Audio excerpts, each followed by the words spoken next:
Hello အားလုံးပဲမင်္ဂလာပါကျွန်တော်တို့ Steve Flight Channel ကနေကြိုဆိုပါရစေကျွန်တော်တို့ဒီနေ့တော့ခွဲစိတ်ခံဝင်ရမယ့်ဒူနာတွေမှာမခွဲပိတ်ခင်ယောဂနဲ့ပတ်သက်လို့ခွဲစိတ်မှုအခြေအနေနဲ့ပတ်သက်လို့ပြီးတင်ပြီးထိုက်တဲ့သတင်းချက်လက်တွေကိုမျှဝေသွားမှာပဲဖြစ်ပါတယ်ခွဲစိတ်ကြဆိုတဲ့နေရာမှာ major or minor ပေါ့လေအသေးစားခွဲစိတ်မှုသို့မဟုတ်အကြီးစားခွဲစိတ်မှုမိသည့်ခွဲစိတ်မှုမျိုးကိုမဆို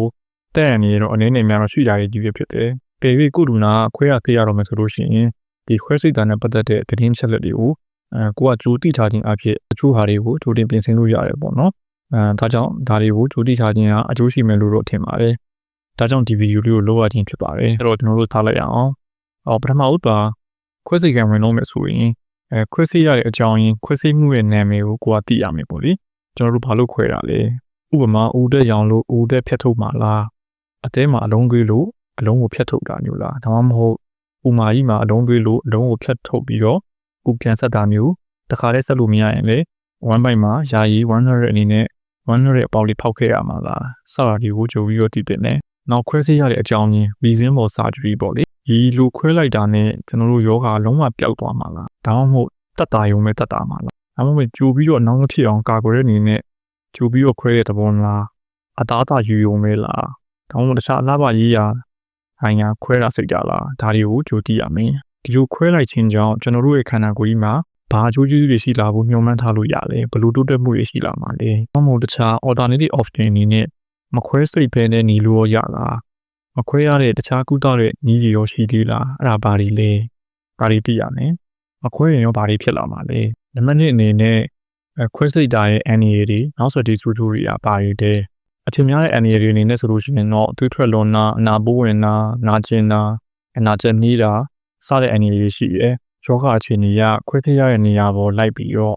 အနီးနားမှာရှိတဲ့တခြားကလေးစားတွေကိုမတော်တဆထိမိရာအိုင်ရွန်ကြောတွေခိုက်မိရာသွေးကြောတွေထိမိရာစတဲ့အနေတွေရှိလားအသုံးပြုတဲ့မီဇီထုံစီအနေ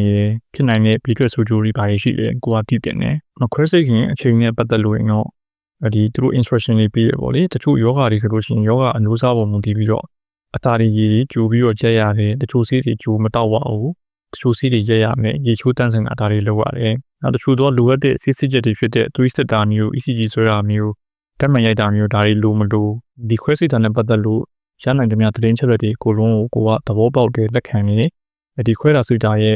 ကျိုးကျေးဇူးတွေဖြစ်နိုင်တဲ့ NA တွေနောက်ဆက်တွဲစူးကျိုးတွေကိုအားလုံးတည်ပြီးတော့ကိုယ့်အတွက်ကောင်းကျိုးပုံများလို့ခွဲဖို့စိတ်ဖို့သဘောတူရဆိုလို့ရှိရင် consent form ပေါ့နော်သဘောတူကြောင်းလက်မှတ်လေးထိုးပြရတယ်နံပါတ်4အနေနဲ့ဆိုရင်ခွဲစိတ်နေတဲ့အချိန်မှာရောကျွန်တော်တို့ခါထုံစီထိုးမှလားမီစီပြီးမှလားနောက်လို့ရှိရင်ထုံစီသဘောမျိုးထုံစီတို့မျိုးသိညင်ကြီးဒါတွေနဲ့ပဲခွဲမှလားညှော်မှန်းထားတဲ့ခွဲစိတ်ရဲ့ကြာခြင်းကဘယ်လောက်ကြာနိုင်လဲခွဲစိတ်ပြီးမဆရာဝန်ကဘာလုပ်လဲမီစီဆရာဝန်ကဘာလုပ်လဲဒါတွေကိုသိထားတယ်နဲ့နံပါတ်5ကတော့ခွဲစိတ်ပြီးရဲ့နောက်မှာရောပြန်လဲနလန်ထူဖို့အတွက်တိကျမှာဘယ်နည်းရဲ့ဘယ်လောက်ကြာနေရမလဲခွဲလို့စိတ်တို့ဖြစ်ပေါ်လာတဲ့နာကျင်မှုတွေကိုဒီမျိုးတွေပြီးမှလဲရန်ရောနာမှလားနော်ခွဲပြီးရင်အစာစားလို့ရလားရေပဲချိန်တောက်လို့ရလဲခြေလက်တွေပြုတ်လို့ရလားခေါင်းလှုပ်လို့ရလားလမ်းလျှောက်လို့ရလားလေးပင်တွေမလို့ရလားဒါတွေလည်းတည်တယ်နဲ့ခွဲထားတဲ့တန်ရာကိုလည်းတန်ရှင်းအောင်ဘေးကင်းအောင်ဘယ်လိုထားရမလဲစီးတွေဘယ်လိုထည့်ရမလဲဒါတွေမေးရမယ်နံပါတ်6ရေရှည်စဉ်းစားမယ့်အချက်တွေဒီနေ့ဆိုလို့ရှိရင်တော့စီအောင်စီပြီးနောက်ပိုင်းကိုကျွန်တော်တို့ဘယ်ချိန်ပြန်ပြရမလဲနောက်ဆက်တွဲဘယ်ချိန်ကြီးဘာတွေပြန်လဲစစ်ဆေးဖို့လိုလဲနလန်ထူဖို့အတွက်ပြန်လဲတန်ဆွမ်းရေးကြည့်ငန်းတွေရောတို့ဖို့လိုလားအနာကျက်မြန်အောင်ဘယ်လိုစားတော့ပြကြရမလဲဘယ်လိုနေထိုင်မှုပုံစံတွေကိုပြောင်းလဲရမလဲအလေးထားပြီးကျင့်သုံးရမလဲကြိုတင်ခံမှန်းချက်တွေအနေနဲ့ဆိုရင်ရေရှည်မှာကျွန်တော်တို့ဘယ်လိုရလဒ်မျိုးတွေရနိုင်လဲနောက်တစ်ခါပြန်ခွဲရနိုင်ရရှိလားဥပမာ1 byte မှာဝင်လမ်းကြောင်းလို့တဲ့အနေနဲ့ပေါက်ဖောက်ခဲ့ဆိုရင်ဒီပေါက်နဲ့တစ်သက်လုံးနေသွားရမှာလား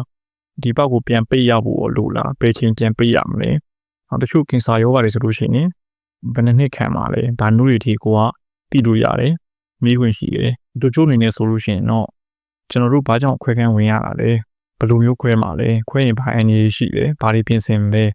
ခွဲပြီးရင်ရောဘာတွေကြုံရနိုင်လဲကိုယ့်အကူဘယ်လိုပြုစုဖောက်ရှောက်ရမလဲစတဲ့ချက်တွေကိုတွင်းနေပြထားရပဲဖြစ်ပါတယ်တိတူသမျှလေးတွေကိုလည်းအောက်က comment box မှာဆွေးနွေးသွားနိုင်ပါတယ်ဒီဗီဒီယိုလေးကနေပြီးတော့အကျိုးစုံတွေရရှိမယ်ဆိုလို့ရှိရင်ကျွန်တော်တို့ကို like and